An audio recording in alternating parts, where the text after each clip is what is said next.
What's up? What's up? What's up? This is DB talking now. DB talking birds. DB talking Philadelphia Eagles. Let's go ahead and get into it. The offensive coordinator search continues. It is day 17 of this offensive coordinator search. The Philadelphia Eagles have yet to fill that vacancy. They need to get something. They need to do something. It's getting out of hand. Just go ahead and hire, Matt Nagy already. If it's going to be Matt Nagy, you could just go ahead. He's got the experience, worked under Andy Reid. But there is updates today as well. Obviously, yesterday we talked a little bit about Jim Bob Cooter, and his experience working with Peyton Manning in Indianapolis during his MVP seasons, and also with the Broncos during his MVP season with the Broncos. Jim Bob Cooter was accredited with the development of Matthew Stafford, and then also accredited with the development of Daniel Jones this past season, who was also on pace for an MVP type season. Yeah. Excuse me. Bless you, Dylan. Thank you, Dylan. Before Daniel Jones got hurt, so Jim Bob Cooter is in for a second interview today, and honestly, at this point, I guess I'm leaning towards Jim Bob Cooter probably being the best candidate for the offensive coordinator position. But there's been tons of reports swirling about are they going to give play calling back to Nick Sirianni, and kind of roll with kind of a Timu version of an offensive coordinator this season. I really hope not. I really hope that's not what they decide to do. I don't think that's what they're going to do. It would require a lot of maintenance, public maintenance for the fans, because the fans just would not be happy with that. There's also a report that Jeff Stoutland, obviously our offensive line coach, going to be, Hall of Fame worthy offensive line coach for sure. He's not necessarily going anywhere, but he could be having a lesser role. Obviously, 2 years ago, they promoted him to run game coordinator as well as offensive line coach. So they might be removing the run game responsibilities from Jeff Stoutland. And the thing is is it, there's reports saying, oh, well, that's kind of premature. It was one bad season for him as run game coordinator. But, my thing is maybe there's other reasons. Maybe some of the candidates, the offense coordinator candidates, are, want to bring in their own run game coordinator and, things of that nature. And that makes sense, and I've talked extensively about this, which is whoever you have at offensive coordinator has to be in line with whoever's calling plays for the run, because whatever running plays that you do call, you want to make sure that everything's aligned, and that includes Jeff Stoutland just being an offensive line coach. You want to make sure that everybody's aligned and can call the best plays at the right time, that the players can be prepared for those plays, and it doesn't come off as some kind of chaotic display of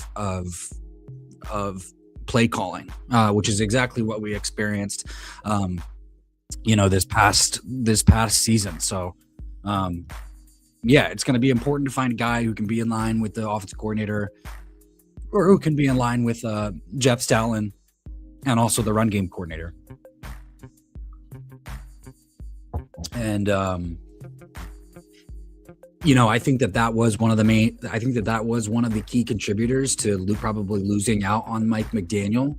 John McMullen mentioned this on Jacob Media, which is that he thinks that it's possible that they just weren't prepared as well as they should be for what it would take, to actually bring in Mike McDaniel after interviewing him. So, and did they extend him an offer, or did they not? I assume that they did. I mean, I don't understand why you wouldn't extend an offensive mind like Mike McDaniel an offer after you bring him in for an interview. So, we'll just have to wait and see what happens.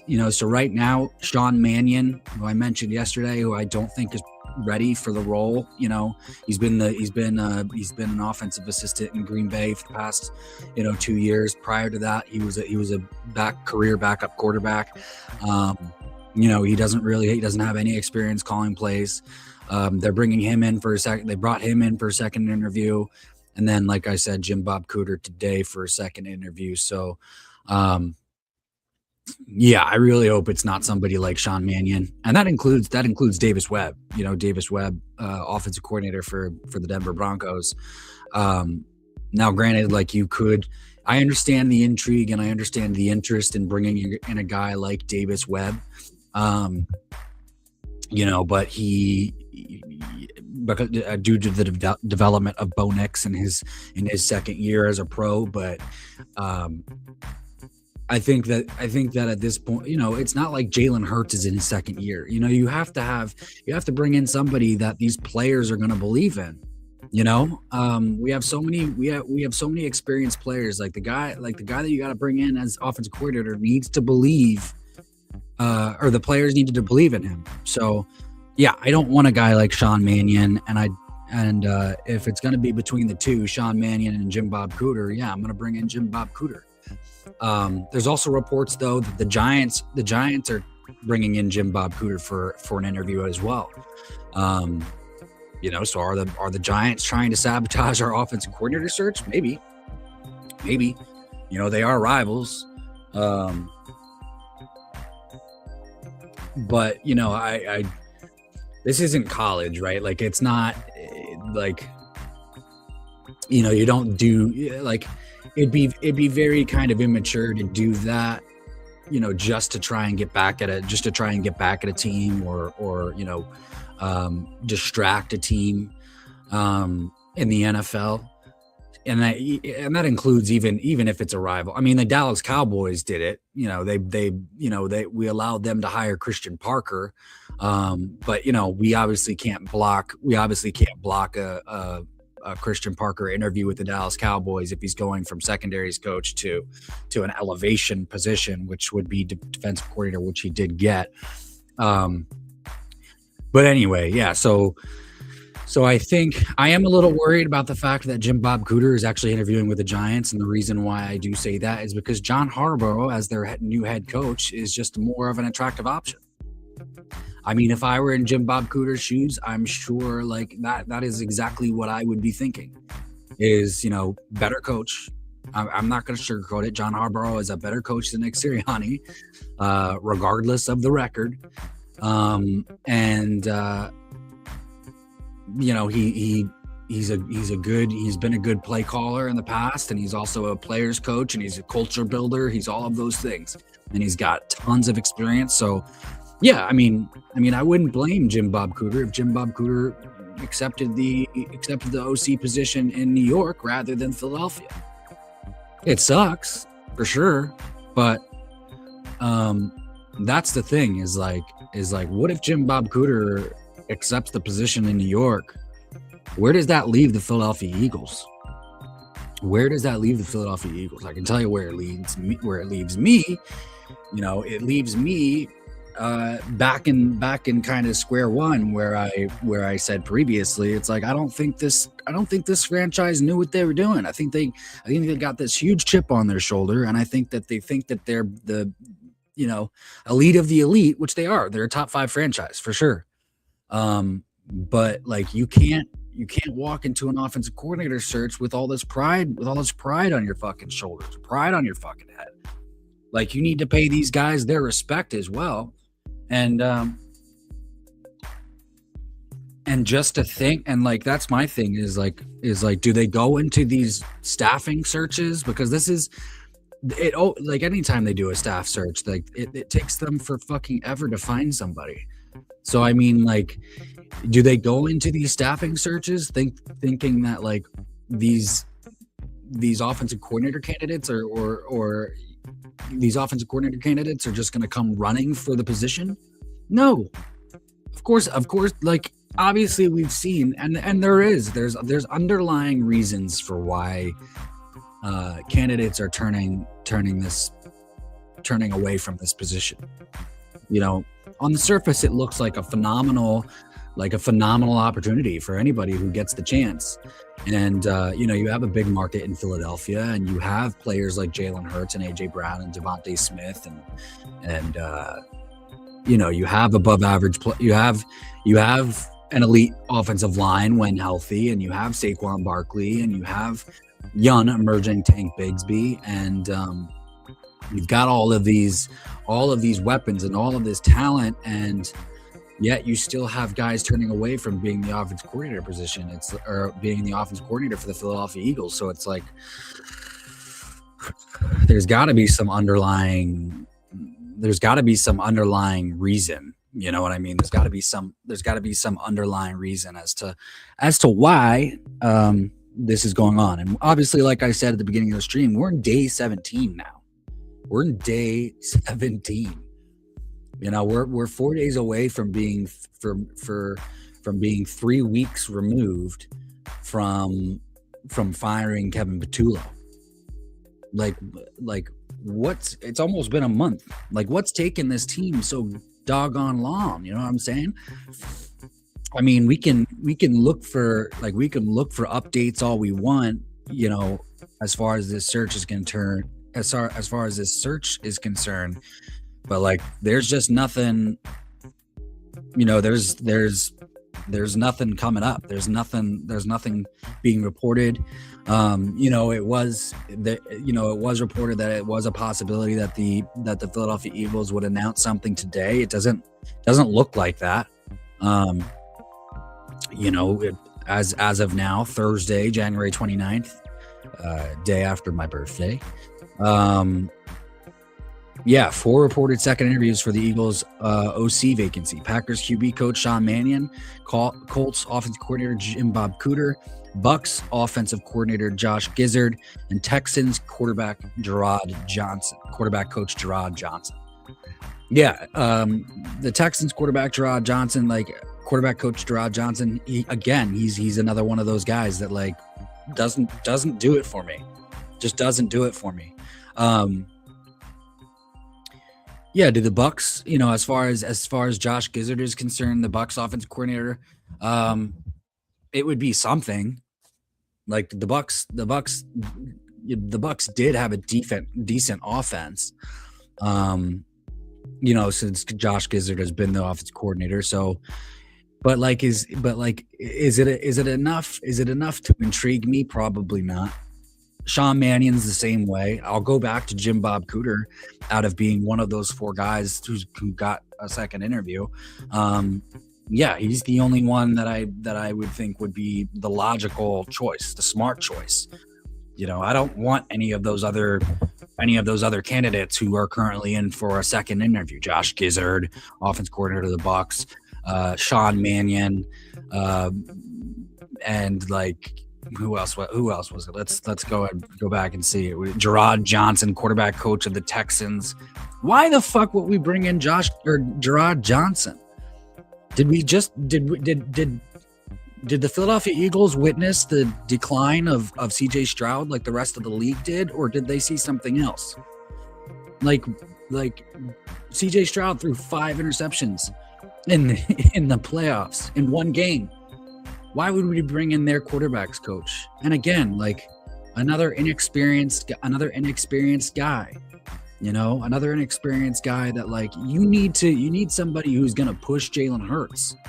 You need somebody who Jalen Hurts is going to believe in as well. So Sean Mannion doesn't do it. Gerard Johnson doesn't do it. Davis Webb doesn't do it.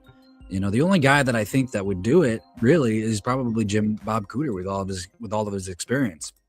And the way that he worked with Peyton Manning, Matthew Stafford and Daniel Jones this past season, I think personally I'm on the Jim Bob Cooter train now.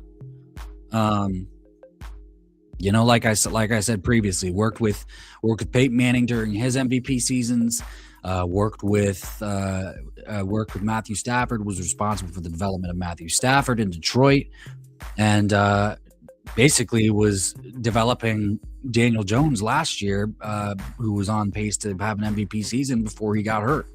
I think it would be a smart, logical choice to bring in Jim Bob Cooter for this offensive coordinator role if everybody else is off the board. But man, do I think something's going to come down today? I don't know. It doesn't look like it's going to. I feel like we would hear by now. It's already getting pretty much late in the day. So like, yeah, I don't know. Maybe there will be a hiring tomorrow. Maybe the Jim Bob Cooter second interview went well, and he might even still be interviewing with them. I don't know. Sometimes these interviews can take 6-7 hours, depending upon like how long they keep him in the room. And maybe we'll hear something tomorrow. Maybe we'll hear something tomorrow. Maybe we will hear something, by the end of the day. Who knows? But yeah, at this point, like I'm pretty much on board with the hiring of Jim Bob Cooter. As long as the Giants, like I said, like I am fearful because the Giants do want to interview him. Like I am fearful that like he's just going to want to choose John Harbaugh over working with Nick Sirianni. that's my biggest concern. And hell, I wouldn't fucking blame him if he did, to be honest. I really wouldn't blame him. I've mentioned this in the past, is you have to make sure that guy that you bring in to be your offensive coordinator is going to do everything he can to get the best out of the players that you have. So like, is he proposing ways as to how he's going to do that, when he's interviewing with the Philadelphia Eagles? I assume that he is. He's gotta impress Jeffrey Lurie and Howie Roseman somehow. So like, what is he doing? What is he doing to do that is my question. Like, what different ideas are you bringing to the table? Is he convincing them of like, yeah, we're going to be consistent. Here's going to be the creative ways of which we're going to get this offense going. And here's how we can best utilize Jalen Hurts. Here's the best way to utilize AJ Brown and Devontae Smith and maybe even Dallas Goedert if Dallas Goedert's going to come back. So there's a lot of variables for the most part when it comes to this offensive coordinator position. And honestly, like, it's driving me insane. Like, I feel like I'm going in circles just talking about this fucking position. Like, it's every single day.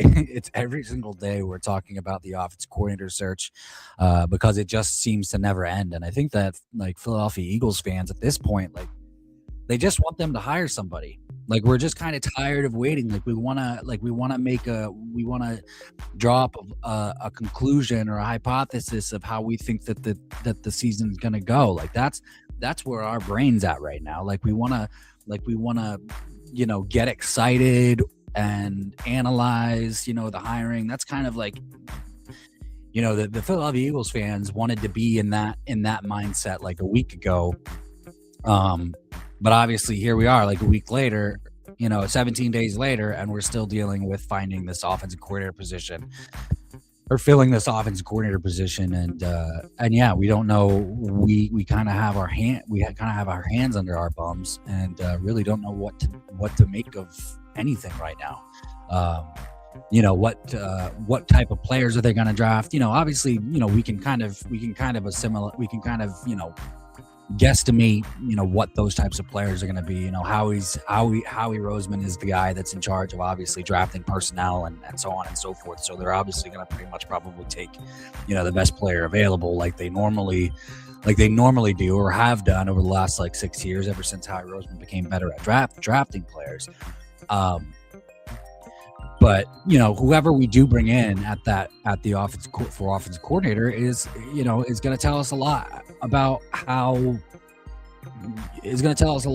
like what the ceiling is for the offense moving forward. So if it is Jim Bob Cooter, okay, well I can tell you that okay, well, I'm excited in terms of the development of Jalen Hurts if it's going to be Jim Bob Cooter because because of what he did with Matthew Stafford, Peyton Manning, and Daniel Jones. That makes sense. That makes sense to me. That gives me something to look forward to. That gives me a little hope, a little faith, in terms of like where this passing offense is going to go moving forward. But like again, like you have to look at other avenues as well. Like, okay, was the run game did the run game perform well at the places that Jim Bob Cooter has been? Again, like working with Peyton Manning, like they didn't have a huge run game. Now granted, like Peyton Manning was Peyton Manning. Matthew Stafford's Matthew Stafford, and so the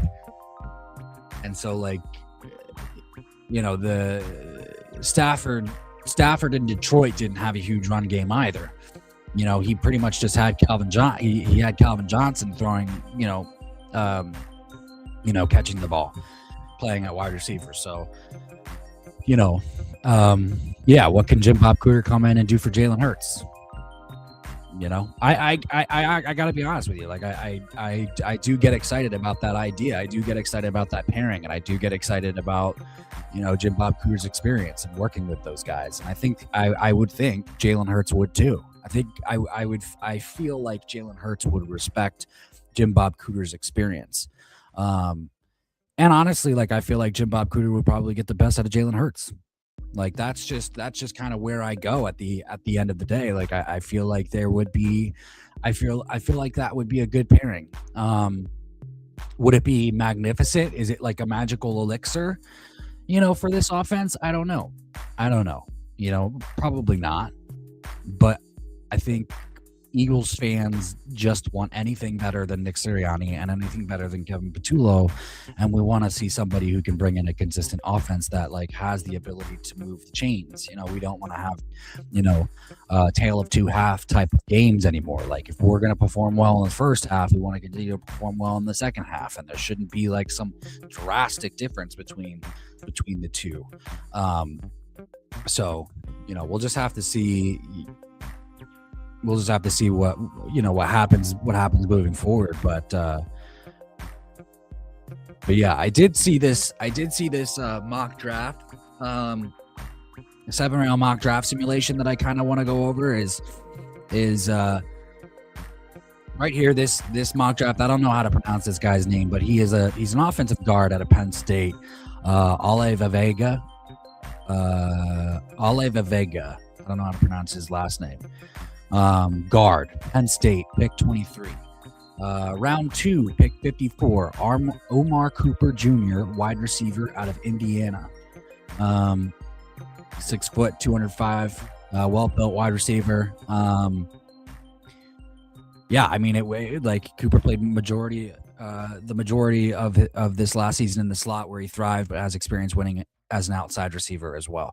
Yeah, that I could, here's the thing. I could see the Eagles drafting wide receiver early. I wouldn't say wide receiver like first round. But my other problem with this too is like my other problem with this right now also is I don't think the Eagles need to draft the guard in the first round. That's my thing. I don't feel comfortable drafting guards in the first round, unless they're offensive linemen that can kind of play all over. But he is a big bodied athletic guard who has experience playing right and left guard. Do I think that Tyler Steen needs competition at that right guard spot? Yeah, I do. I spoke earlier in the week about possibly bringing in Mekhi Becton, or bringing Mekhi Becton home and bringing him back, and because obviously we know his impact on that 2024 offensive line. Like, it was just absolutely phenomenal. So yeah, I would love to bring Mekhi Becton back if we can get him cheap. But a guard in the first round, like, I don't think we need to do that. Like I said before, like I think that like any offensive lineman, most of the time, the offensive linemen that are still available at pick 23 are like guys that you can also find that fall to the second round. unless it's just like a otherworldly type of prospect that like falls to 23. But like, it's very rare that we see linemen, that are highly regarded fall that far in the first round, with the exception of obviously like, the last couple years, which is, players like, I'm not talking about just defensive linemen or offensive linemen, but like, Jahad Campbell and Nolan Smith, and obviously the verdict is still out on Nolan Smith. Like Nolan plays well. Nolan brings leadership and brings a quick burst off the edge, and I think the Eagles are still going to do everything they can to probably try and keep Nolan.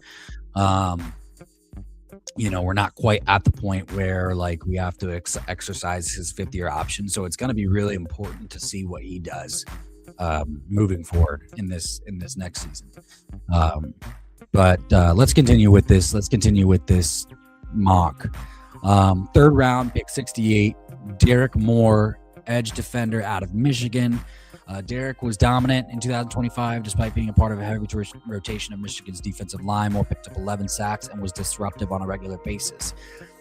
Stout, muscular build, plays with great urgency. Now that's something that I can see. He would come in, be a great role player to pair with Nolan Smith and Jalix Hunt. And obviously, we're not unfamiliar with drafting, edge, defensive ends or edge rushers, in the 3rd round, Jalix Hunt being one of them. Just the recent, good news, good story. We do have a second pick in the 3rd round as well. Pick 98. Malik Muhammad, cornerback out of Texas. I would say I could see them like prioritizing the second cornerback spot like a lot earlier than pick 98. But he is he from what I read, he is a solid perimeter defender, and has a lot of good skill as well. Pick round 4, pick 122. Jalen Kilgore, cornerback. So a second cornerback. This mock has us taking cornerbacks back to back. Jalen Kilgore is built more like a linebacker than a cornerback. He's 6'1", 210. He's athletic, physical, fearless. So yeah, there's a lot of good players in this mock.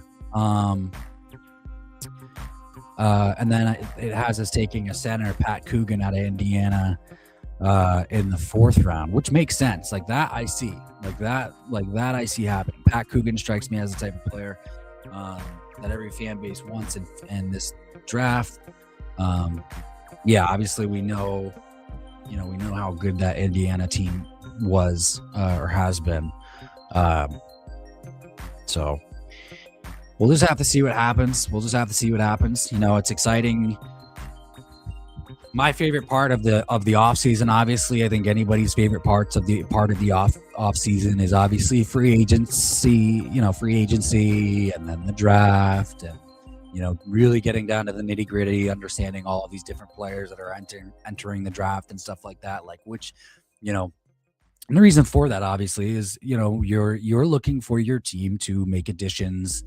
To make additions to your team to improve them and see what they're going to do to get better, and how these younger players coming out of the draft can impact your team and your team's success. So it's like those are always that's always the fun time for me that I really enjoy getting to know these different prospects and seeing what they can bring to the Philadelphia Eagles. So obviously I'll get more excited about it, as we move forward and get closer to that time. I'll continue as we get closer towards that time as well, though. Like I'll obviously have more to say about the different prospects and kind of do streams, talking about the different prospects. I really like that cornerback. I really like that quarterback out of Clemson. His name is slipping me right now, but like I could see the Eagles drafting him in the 1st round if he falls to 23. A very talented cornerback. Yeah, so I mean, the closer that we get to like draft time and free agency time, like I'll be talking about more about like different players and doing different profiles for how they could possibly impact the team moving forward. But again, like as I go back to just keeping me running in circles is this offensive coordinator fucking position. But I have a feeling that we'll probably find something out. Today's Thursday. Maybe we'll find something out tomorrow. Maybe we'll find something out over the weekend. I would be surprised if it's like, I would be surprised if it's a week from now. Like I would be surprised if this thing goes on another week. But at the same time, like, would I be surprised? 17 days. It's taken them 17 days to find a guy, and it's. I think it's just driving all of us insane. We just want them to hire somebody already. Just want them to hire somebody already. Move on. Make analyzations about how this offensive coordinator, whoever they hire, is going to be good for the team, and is he going to be better than Kevin Patullo, and is he going to be better than Nick Sirianni, and so we'll just have to see. But I'm excited about it. I'm excited about the future of this team, and I mean they honestly can't get much worse than what they were. So than what they were this past offseason. So only time will tell. Onward and upward. But anyway, this is DB Talking Now, DB Talking Birds, DB Talking Philadelphia Eagles. Please please subscribe, please hit the notification bell if you want to hear updates as to what I think about the Birds and the rumors and news and reports and all of that good fun on a daily basis. Drop a comment in the comment box. I will eventually get to it at some point throughout the day and respond and get to talking, or you can leave a chat in the live chat box and we can talk about it now. But yeah, just a few more things before we do wrap up. Again, just reiterating, Jim Bob Cooter, I think he would be the best fit, to be honest, at this point. I really hope that he doesn't go to New York and interview with New York and go ahead and go with John Harbaugh, because it would kind of leave the Eagles in a corner. And I have a feeling that if that were to happen, they would hire a guy like Gerard Johnson or fucking, Sean Mannion or fucking Davis Webb. And that's just not what I want. But, we will just have to see what happens. Anyway, this is DB Talking Now, DB Talking Birds, DB Talking Philadelphia Eagles. I appreciate everybody that did join in and take a gander of today's stream. I hope everybody has a beautiful rest of your day. Happy January 29th. Happy Thursday. Have a beautiful rest of your day. Peace out. Go Birds, baby.